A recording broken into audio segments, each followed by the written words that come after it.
विधवा बहू की अमीर सहेली ने कराई शादी।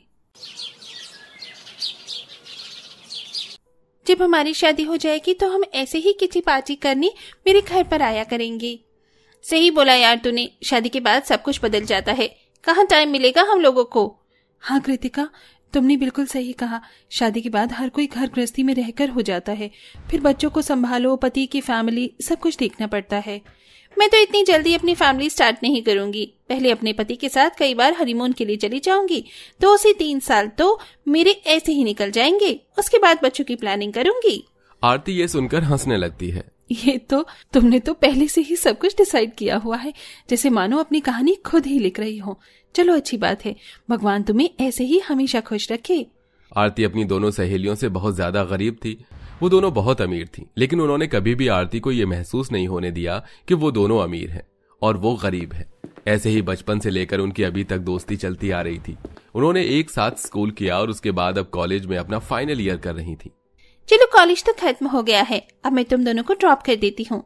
एक्चुअली आज मेरा बॉयफ्रेंड आ रहा है, तो तुम एक काम करो, आरती को ड्रॉप कर देना, मैं उसके साथ जा रही हूँ। ओह माय गॉड, तुम्हारा बॉयफ्रेंड? तुमने अपने बॉयफ्रेंड के बारे में हमें तो कुछ बताया ही नहीं। हाँ यार, हमें कुछ बताना तो चाहिए था। सब कुछ जल्दी जल्दी हो गया। कल तुम मेरे घर पर आना, मैं तुम्हें पूरी कहानी बताऊंगी। अभी मैं चलती हूँ, लेट हो रही हूँ। तभी वहां पर कृतिका का बॉयफ्रेंड बाइक पर आता है और उसे ले जाता है। इधर शनाया अपनी गाड़ी में आरती को बिठाकर ड्रॉप कर देती है, जहां शराब के नशे में आरती के पिताजी उसकी माँ के साथ बहुत बुरा व्यवहार कर रहे थे। अरे मैंने जो कह दिया सो कह दिया। मेरी बेटी की शादी मैंने जहां तय की है वहीं होगी। अजी आप पागल हो गए हो? कम से कम अपनी बेटी के आगे के बारे में तो सोचो, कहीं हमारी बेटी का भविष्य खराब ना हो जाए। नहीं, मैंने कह दिया सो कह दिया, वही होगा जो मैं कहूंगा। दुर्गेश अपनी पत्नी की एक नहीं सुनता और नशे की हालत में जब वो अपनी बेटी आरती को देखता है तो उससे कहता है, अरे मेरी बिटिया रानी आ गई बिटिया, मैंने तेरे लिए बहुत अच्छा घर ढूंढा है, अब तो सुखी से वहीं पर रहना। इस तरह दुर्गेश अपनी बेटी की मर्जी के खिलाफ उसकी शादी तय कर देता है। उसके बाद बेचारी आरती को अपनी सहेलियों को बताने तक का मौका भी नहीं मिलता। काश कि मैं अपनी दोनों सहेलियों को अपनी शादी के बारे में बता पाती। आरती अपने मन ही मन ये सब सोच रही थी कि तभी उसकी सहेलियां उससे मिलने उसके घर आती हैं। गजब हो गया आरती, तुमने तो हमें बिल्कुल पराया ही कर दिया। अपनी शादी में बुलाना जरूरी भी नहीं समझा। शनाया और कृतिका को देखकर आरती की आंखों में आंसू आ जाते हैं और वो उन दोनों को गले से लगाकर रोने लगती है। तुम दोनों आ गई, भगवान का शुक्र है। मुझे माफ करना, सब कुछ इतनी जल्दी हो गया कि मैं तुम्हें बता ही नहीं पाई कि मेरी शादी हो रही है। कम से कम झूठ तो मत बोलो। तुम कॉलेज नहीं आ रही थी तो हमने सोचा तुम्हारे घर तुम्हें देखने चले आए। यहाँ पर आए तो तुम्हारी शादी हो रही थी। मेरे पिताजी ने शराब के नशे में मेरी शादी फिक्स कर दी और मैं उनकी बात को गिरा नहीं सकती, इसलिए मैं ये शादी कर रही हूँ। चलो अब मैं चलती हूँ, विदाई का समय हो गया है। आखिरी बार अपनी सहेलियों को गले लगाकर आरती विदा हो जाती है। उसकी विदाई के बाद यहाँ कृतिका अपने बॉयफ्रेंड से शादी कर लेती है, तो इधर शनाया भी अच्छे खासे अमीर परिवार में शादी करके खुशी से रह रही होती है। तीनों सहेलियों के बाद आरती अलग हो गई थी और कृतिका शनाया के साथ कई बार पार्टी भी करती थी। अरे यार कृतिका, तुम कहाँ हो? मैंने सोचा था इस बार हम दोनों एक साथ कहीं बाहर घूमने का प्लान करेंगे। अरे यार, मैं तो बार बार हनीमून के लिए निकल जाती हूँ। शादी के बाद हमारे हनीमून ही खत्म नहीं हो रहे हैं। अच्छा, बहुत बढ़िया, तुम तो पूरी जिंदगी को अच्छे से एंजॉय कर रही हो। चलो अच्छा है। वैसे मैं तुम्हें आरती के बारे में बोल रही थी। काफी समय हो गया है हमें उससे मिले हुए और मुझे उसकी बहुत याद भी आ रही है। ये तो तुमने बिल्कुल सही कहा। मैं अपने हनीमून से वापस आ जाऊं, उसके बाद हम दोनों आरती से मिलने उसके ससुराल ही चलेंगे। हाँ, ये भी ठीक है। चलो फिर तुम एंजॉय करो, मैं फोन रखती हूँ। शनाया इतना कहकर फोन रख देती है। कुछ दिनों बाद कृतिका हनीमून से वापस आ जाती है और शनाया से आकर मिलती है। इसके बाद दोनों सहेलियां अपनी गाड़ी में बैठकर आरती के घर को ढूंढने के लिए निकल पड़ते हैं। अरे यार, ऐसा भी क्या हो गया है जो हमारी सहेली अलादीन के चिराग की तरह गायब ही हो गई है? कहीं भी चले जाओ, हर कोई यही कहता है कि पहले वो यहाँ रहती थी, अब नहीं रहती। अब बताओ, ऐसे हम अपनी सहेली को कहाँ कहाँ ढूंढेंगे इस गाँव में? आरती के साथ कुछ तो गलत हुआ है, मुझे ऐसा लग रहा है, वरना उसी जगह जगह अपना घर बदलने की जरूरत क्यों पड़ती? हमें हिम्मत नहीं हारनी चाहिए, हमें उसे ढूंढना चाहिए। कृतिका और शनाया सुबह से ढूंढते ढूंढते शाम तक पूरे गांव में ढूंढते ही रह जाते हैं, लेकिन उन्हें आरती कहीं नहीं मिलती। गांव का एक आखिरी घर रह जाता है। यहाँ भी आरती नहीं मिली तो हम लोग क्या करेंगे?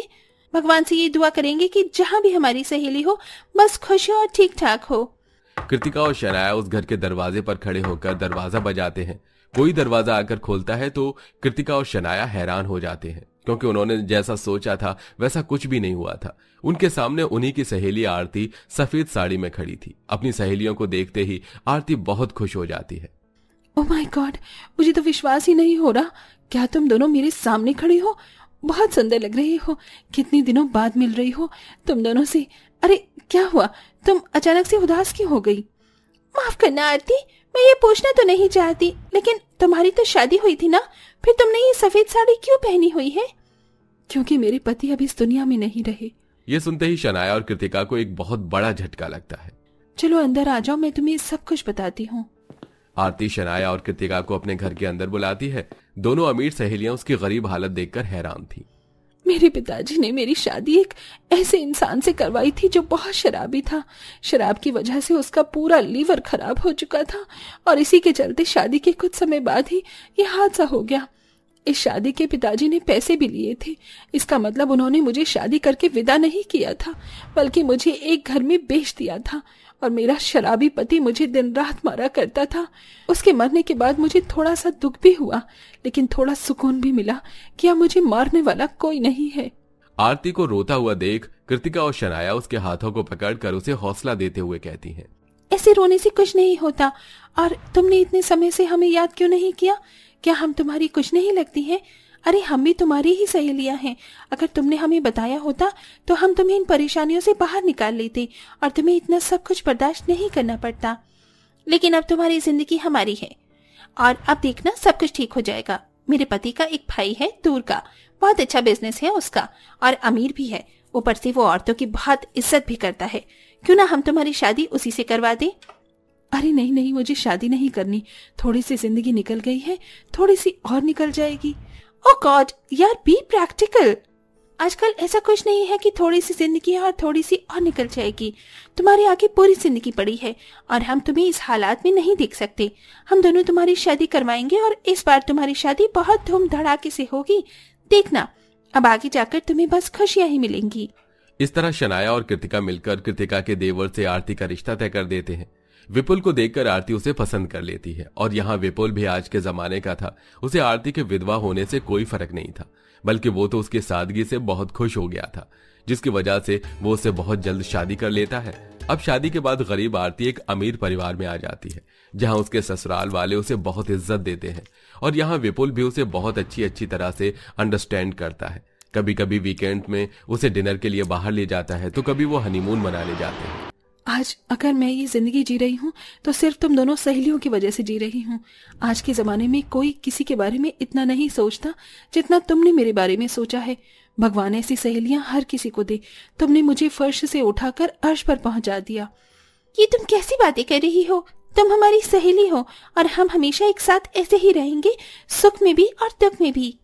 हाँ देखना, हमारी दोस्ती कभी नहीं टूटेगी। इस तरह वो तीनों सहेलियां एक साथ खुशी खुशी रहने लगती हैं।